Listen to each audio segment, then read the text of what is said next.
Creating a Doctor Strange game, it brings a monumental challenge.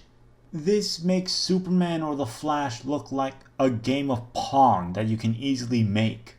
To understand the complexity, one must delve into the character's rich lore. Dr. Stephen Strange, a creation by Steve Ditko, initially emerges as a wealthy neurosurgeon. However, following a devastating car accident that renders his hands useless, he seeks redemption at Camartage, where he delves into the mystic arts to become the Sorcerer Supreme. Throughout his journey, Strange confronts an array of demonic entities, engages in battles against dark wizards, and allies with the Avengers occasionally.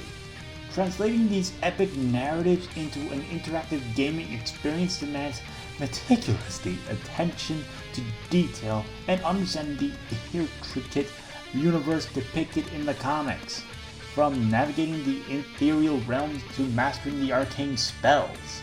Every aspect must be faithfully recreated to capture the essence of Doctor Strange's extraordinary adventures. Thus, embarking on such a venture requires not only creative vision but also technical prowess to bring the character to life. So, how do we make a Doctor Strange game?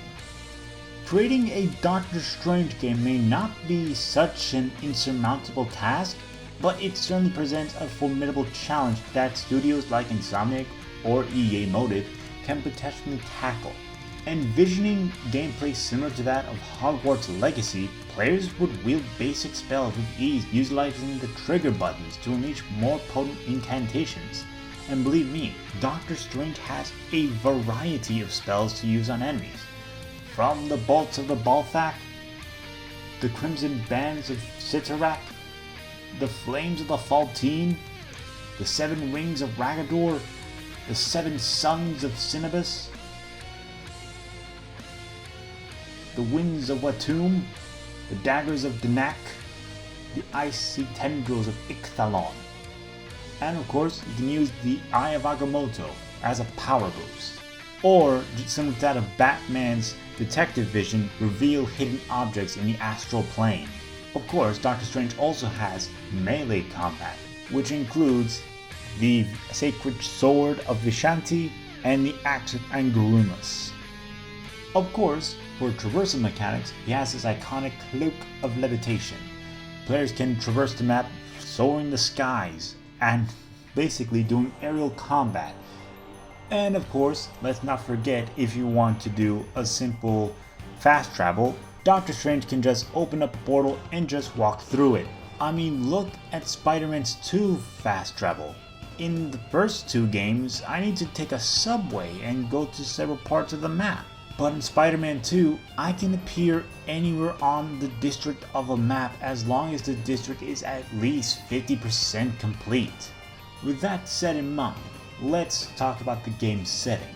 Of course, the Sanctum Sanctorum stands as the primary location, functioning as the sanctuary against chaotic forces of the supernatural. Basically, this will be served as your game base and your safe place.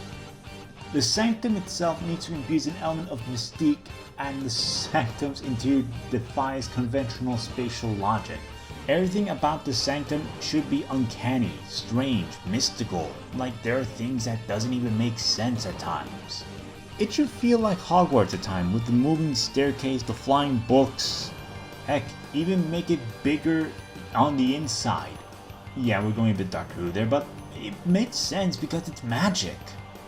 As the terms of the plot, it only remains squarely on the mystical realm of Doctor Strange, removing multiversal conflicts and extra-dimensional invasions.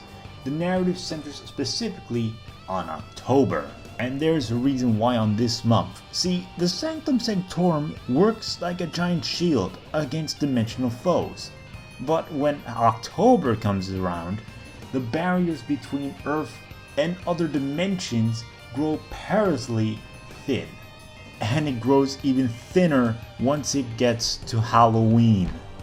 Amidst the eerie backdrop, Doctor Strange finds himself encouraged within his sanctum, attended by his loyal assistant, Wong. The significance of this peculiar October night lies in the vulnerability it poses. The thinning of the dimensional veil serves as an open invitation for nefarious entities drawn to the mystical energy that permeates the sanctum. Thus, the stage is set for a harrowing confrontation as Doctor Strange must defend his sanctuary against a host of iconic adversaries, each intent on breaching the barriers between the worlds to wreak havoc or claim domination over its earthly plane. As Halloween approaches, the imminent threat intensifies, drawing forth a legion of malevolent entities eager to sow chaos and destruction upon the mortal realm. From the insidious Dormammu, to the nightmarish Nightmare, to the cunning Baron Mordo, to the eldritch Shumagorath, to the beguiling Enchantress, to the malevolent sorceress Morgan Le Fay. A formidable array of adversaries converge upon Manhattan, seeking to unleash their dark malevolent desires upon humanity. Of course, you can obviously traverse all of Manhattan and of course Brooklyn, Queens. I will add Skyline and the Bronx in there because basically the Doctor needs to point all of New York at possible.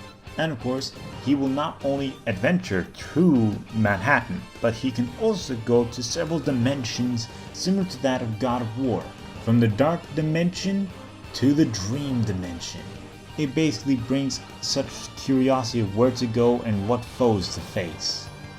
Amidst the chaos, players can engage in a variety of side missions dubbed Doctor's Appointments.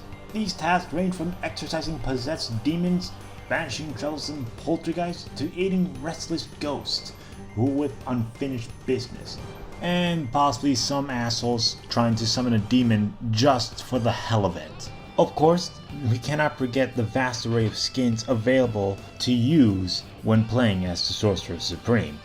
From the iconic looks from several Marvel comics, to of course Benedict Cumberbatch's suits from the Marvel Cinematic Universe, and of course there are some really strange ones that you didn't know were a thing. And let's not forget several what-if moments, such as, well, Strange Supreme.